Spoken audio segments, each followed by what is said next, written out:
Welcome to our English lesson today. We will practice our listening and speaking skills and also learn some interesting vocabulary and expressions. Our story for today is conversation between teacher and student. Listen carefully. Good morning, Emma. How are you doing today? Good morning, Miss Smith. I'm doing well, thank you. How about you? I'm doing great, thank you. So, Emma, are you ready for our session today? Yes, I am.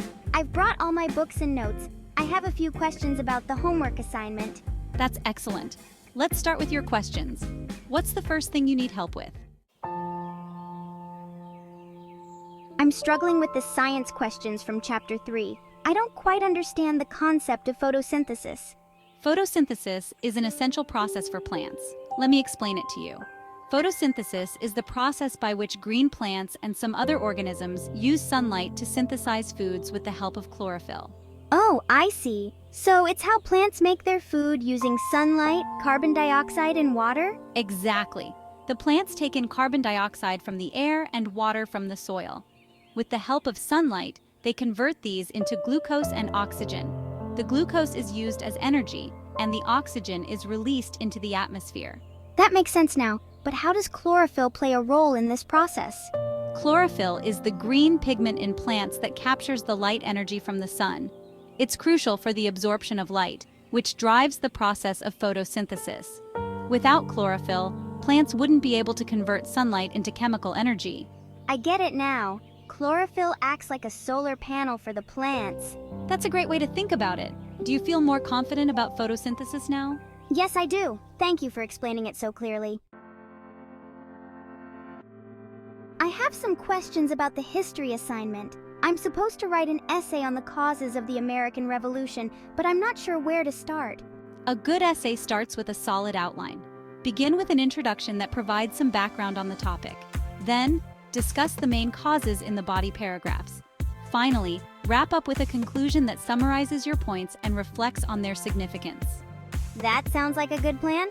What should I include in the introduction? In the introduction, provide a brief overview of the American Revolution, mentioning key dates and events. You could also state why the revolution was significant. End the introduction with a thesis statement that outlines the main causes you will discuss. Got it. For the body paragraphs, should I focus on specific events or broader themes? Focus on broader themes, but use specific events as examples to support your points. For instance, you can discuss economic factors like taxation and trade restrictions, political factors such as the lack of representation, and social factors including Enlightenment ideas.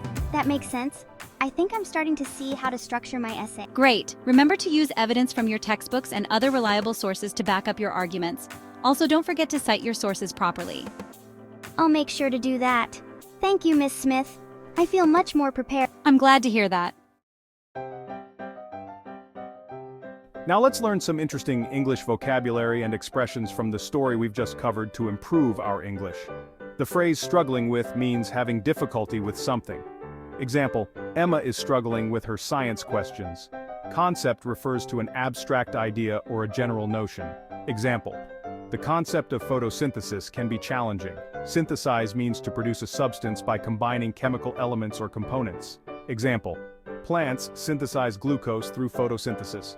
Chlorophyll is the green pigment in plants that is crucial for photosynthesis. Example, chlorophyll absorbs light energy for photosynthesis. Glucose is a simple sugar that is an important energy source. Example, plants produce glucose during photosynthesis. Thesis statement is a sentence that states the main idea of an essay. Example, the thesis statement outlines the main causes of the American Revolution. Evidence refers to information or details that support an argument or claim. Example, use evidence from reliable sources to support your essay. Cite means to refer to a source of information. Example, don't forget to cite your sources properly in your essay. Now it's time to practice. Repeat after the teacher and Emma. Good morning, Emma. How are you doing today? Good morning, Emma. How are you doing today? Good morning, Miss Smith. I'm doing well, thank you. How about you? Good morning, Miss Smith. I'm doing well, thank you. How about you? I'm doing great, thank you. So, Emma, are you ready for our session today? I'm doing great, thank you. So, Emma, are you ready for our session today? Yes, I am. I've brought all my books and notes. I have a few questions about the homework assignment. Yes, I am. I've brought all my books and notes. I have a few questions about the homework assignment. That's excellent. Let's start with your questions. What's the first thing you need help with? That's excellent. Let's start with your questions. What's the first thing you need help with? I'm struggling with the science questions from Chapter 3. I don't quite understand the concept of photosynthesis. I'm struggling with the science questions from Chapter 3. I don't quite understand the concept of photosynthesis. Photosynthesis is an essential process for plants. Let me explain it to you. Photosynthesis is the process by which green plants and some other organisms use sunlight to synthesize foods with the help of chlorophyll. Photosynthesis is an essential process for plants. Let me explain it to you. Photosynthesis is the process by which green plants and some other organisms use sunlight to synthesize foods with the help of chlorophyll.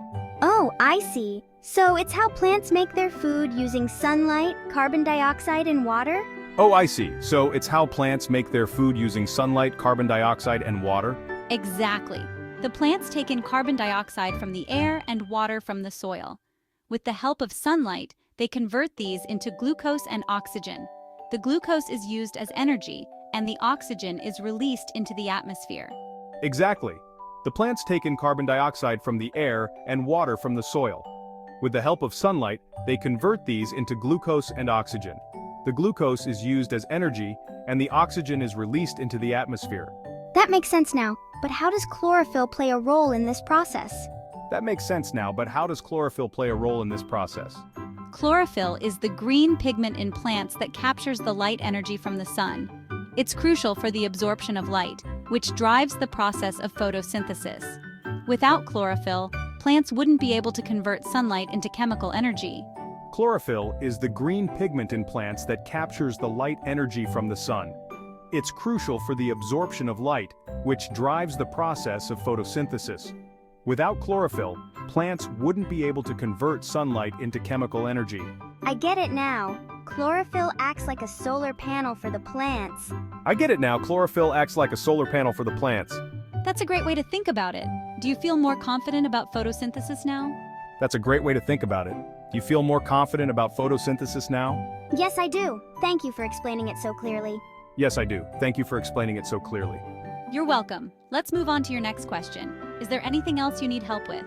You're welcome. Let's move on to your next question. Is there anything else you need help with? Yes, I have some questions about the history assignment. I'm supposed to write an essay on the causes of the American Revolution, but I'm not sure where to start. Yes, I have some questions about the history assignment. I'm supposed to write an essay on the causes of the American Revolution, but I'm not sure where to start. A good essay starts with a solid outline. Begin with an introduction that provides some background on the topic. Then, discuss the main causes in the body paragraphs. Finally, wrap up with a conclusion that summarizes your points and reflects on their significance. A good essay starts with a solid outline. Begin with an introduction that provides some background on the topic. Then, discuss the main causes in the body paragraphs. Finally, wrap up with a conclusion that summarizes your points and reflects on their significance. That sounds like a good plan. What should I include in the introduction? That sounds like a good plan. What should I include in the introduction? In the introduction, provide a brief overview of the American Revolution, mentioning key dates and events. You could also state why the revolution was significant. End the introduction with a thesis statement that outlines the main causes you will discuss. In the introduction, provide a brief overview of the American Revolution, mentioning key dates and events. You could also state why the revolution was significant. End the introduction with a thesis statement that outlines the main causes you will discuss. Got it. For the body paragraphs, should I focus on specific events or broader themes? Got it. For the body paragraphs, should I focus on specific events or broader themes? Focus on broader themes, but use specific events as examples to support your points. For instance, you can discuss economic factors like taxation and trade restrictions, political factors such as the lack of representation, and social factors including Enlightenment ideas. Focus on broader themes, but use specific events as examples to support your points. For instance, you can discuss economic factors like taxation and trade restrictions, political factors such as the lack of representation, and social factors including Enlightenment ideas. That makes sense. I think I'm starting to see how to structure my essay. That makes sense. I think I'm starting to see how to structure my essay. Great! Remember to use evidence from your textbooks and other reliable sources to back up your arguments. Also, don't forget to cite your sources properly. Great! Remember to use evidence from your textbooks and other reliable sources to back up your arguments. Also, don't forget to cite your sources properly. I'll make sure to do that. Thank you, Miss Smith. I feel much more prepared. I'll make sure to do that. Thank you, Miss Smith. I feel much more prepared now. I'm glad to hear that. Do you have any other questions before we finish up? I'm glad to hear that. Do you have any other questions before we finish up? No, I think that covers everything. Thank you so much for your help. No, I think that covers everything. Thank you so much for your help. You're very welcome, Emma. You're doing a wonderful job. Keep up the good work, and don't hesitate to ask if you need further assistance. You're very welcome, Emma. You're doing a wonderful job. Keep up the good work, and don't hesitate to ask if you need further assistance. I will. Thanks again. Have a great day, Miss Smith. I will. Thanks again. Have a great day, Miss Smith. You too, Emma. See you next time. You too, Emma. See you next time. Listen to the story carefully, one more time. You did well to listen and practice so much. Keep practicing because it helps you get better every time you learn. You are closer to speaking English really well. Don't forget to hit like and subscribe to get more of our lessons. Goodbye.